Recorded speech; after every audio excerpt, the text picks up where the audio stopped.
দেখো আমরা সবাই গল্প করছিলাম, তখন ধুম করে পেঁপে গাছ পড়েছে। এই গাছটা না কেটে ফেলার কথা ছিল। বেটা গাছ বেটা গাছ বেটা গাছ রাখতে নেই বাড়িতে। বলছি মনা তুই ফল দে, নালে তোরে কাইটটা হবে। তারপরে একবার ওই বেটা গাছকে একবার কেটে দিতে হয় না, অর্ধেক কেটে দিলাম।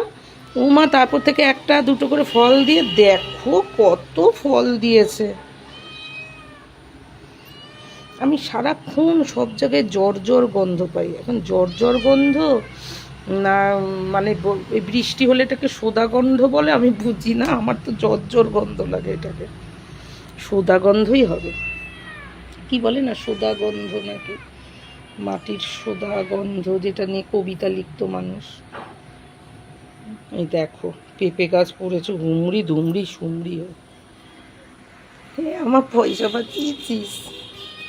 হ্যাঁ পয়সা বাঁচিয়েছে বলে, হ্যাঁ। তবলি নারকেল 6টা।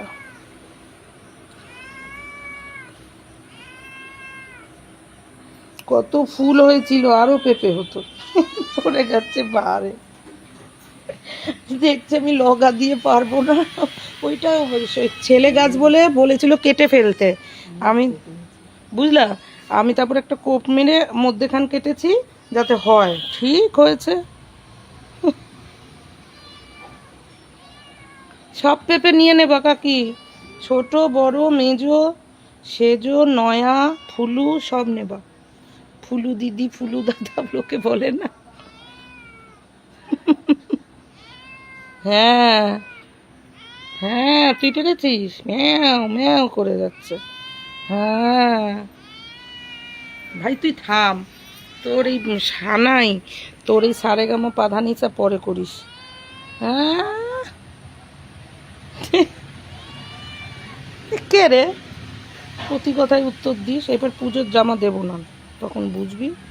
পুজোতে দেবো না কিচ্ছু, আমার বাজেট নেই। উফ ও কাকি মায়ের জলটা গরম করো। কি রে নাক ফুটিয়েছিস নাকি, নাকের সামনে ফুটিয়েছিস? হ্যাঁ ওই যে নাকের সামনে মানুষ ফোটায় এখন,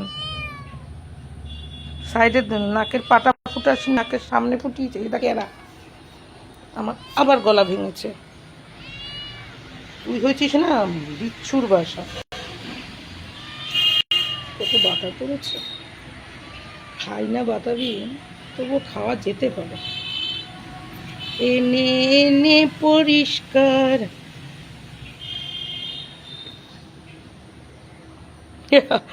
ও কাকি লোগার অভাবে পারতে পারছিলাম না। ধুমপুস করে পড়েছে। এ ভাই চুপ কর, তোর তো ভাই না, তুই তো আবার বোন। তাও জানি না অবশ্য তুই বোন না ভাই, পুটু দেখে বুঝি না আমি।